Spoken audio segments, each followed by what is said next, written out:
You ask Tiger to calculate. This deals with finding the midpoint between 2 points.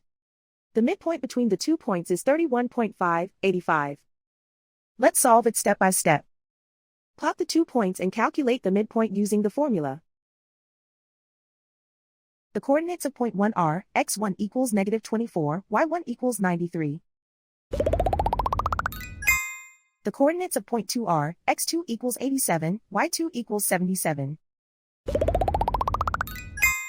PM represents the midpoint of the 2 points.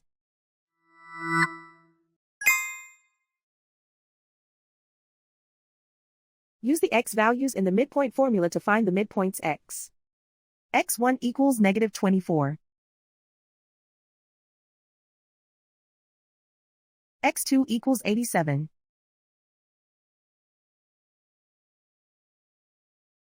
Simplify the arithmetic.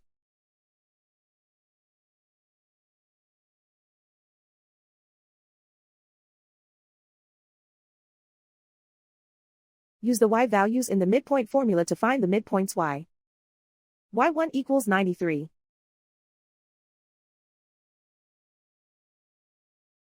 y2 equals 77.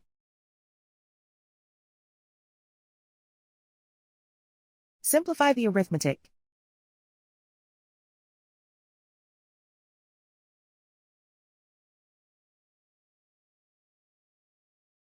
And so, the midpoint is 31.585.